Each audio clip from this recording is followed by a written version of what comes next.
Hello everyone. आज upon the Hindu का article discuss करेंगे।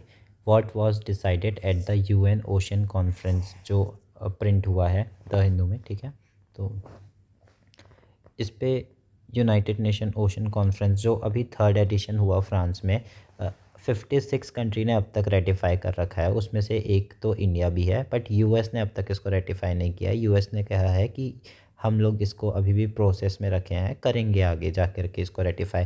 तो इसमें रेटिफिकेशन की ज़रूरत है 60 नेशंस की, बट अभी तक 56 ही हैं। ठीक है, तो इसको बायोडाइवर्सिटी बियॉन्ड नेशनल जुरिस्डिक्शन कहा जाता है। रेटिफिकेशन होगा जिसका, इस एग्रीमेंट को biodiversity beyond national jurisdiction agreement को हाई सीज ट्रीटी भी कहा जाता है।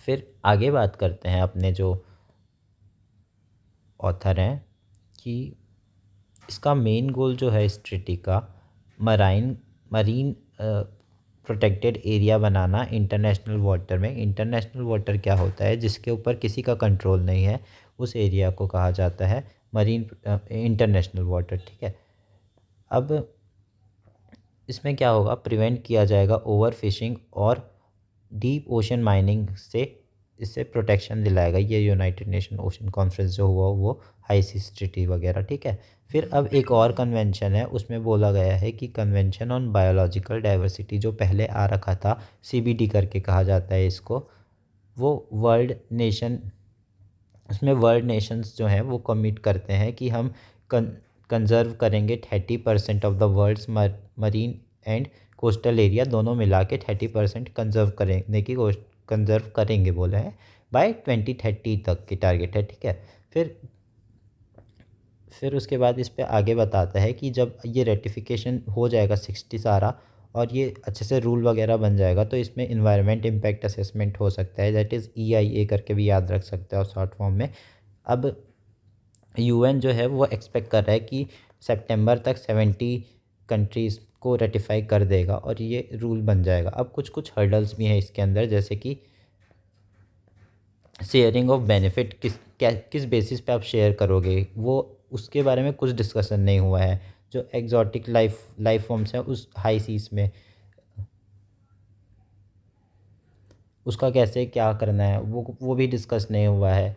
कैसे उसको एक्सट्रैक्ट करना है, कोई कंसेंसस नहीं बना ये सब के रिलेटेड। फॉर कैसे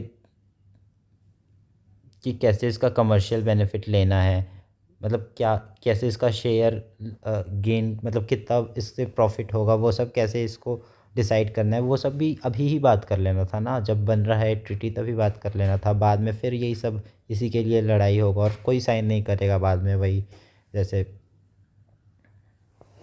पेरिस एग्रीमेंट वगैरह होता था वैसे ही ये सब भी वैसे ही सिर्फ बुक्स में रह जाएंगे। कन्वर्सेशन होगा, मीटिंग करेंगे, हो गया।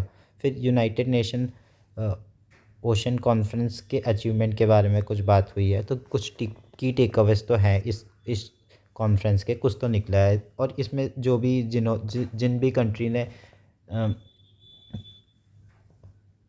मतलब जिन भी कंट्री ने अपना कमिटमेंट शो किया है वो वॉलंटरी नेचर का था। जैसे कि यूरोप ने अनाउंस किया कि हम 1 बिलियन का सपोर्ट देंगे ओशन कंजर्वेशन से। फ्रेंच और पोलिनेशिया ने प्लेज किया कि हम वर्ल्ड का लार्जेस्ट मरीन प्रोटेक्टेड एरिया बनाएंगे। न्यूजीलैंड ने बोला कि हम $52 मिलियन देंगे ओशन गवर्नेंस को सपोर्ट करते हुए। जर्मनी ने बोला कि 100 मिलियन यूरो का इमीडिएट एक्शन प्रोग्राम स्टार्ट करेंगे।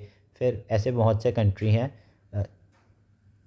कनाडा बोला कि कंट्रीब्यूट करेंगे $9 million ocean risk and resilience बनाने के लिए। बस इतना ही था इस पे। एक और छोटा सा आर्टिकल है वो भी डिस्कस कर लेते हैं। तो फेल्ड समिट करके, मतलब G7 जो अभी हुआ रिसेंटली, उस पे जो मोदी जी भी गए थे, तो उनको भी 1 डे पहले ही कॉल आया और वो फिर चल दिए वहाँ पे उस समिट पे।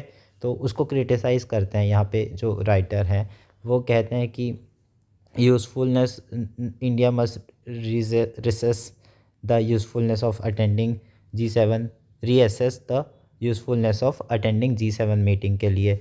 जैसे कि अब इसमें ठीक है, मोदी जी की क्या गलती थी? वो उनको थोड़ी पता था ये सब होगा। यूएस के ट्रम्प आए, बोले कि अब मैं आधे बीच पे चल दिया छोड़ के, उन्होंने कुछ किया नहीं, मतलब कुछ भी इसका निष्कर्ष नहीं निकला।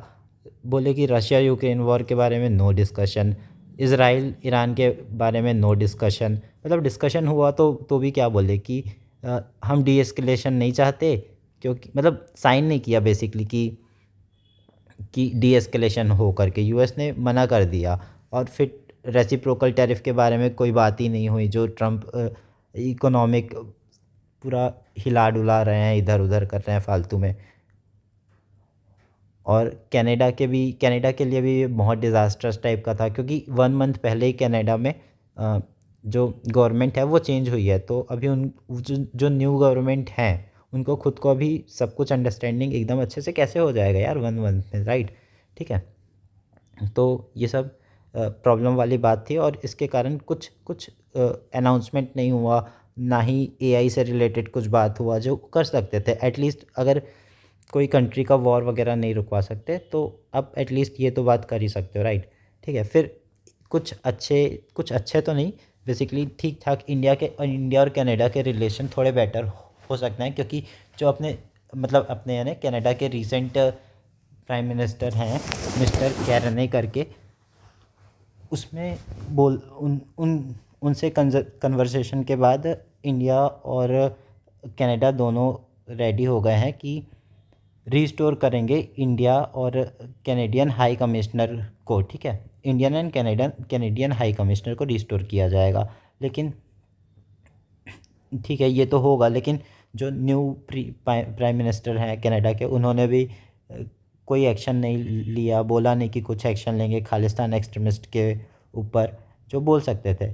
तो लास्ट में जो ऑथर हैं, जो राइटर हैं, वो बोलते हैं कि कोई prime minister travel more than 11,000 kilometre to address one outreach session of the fraxius summit may not be the optimal use of the India's resources.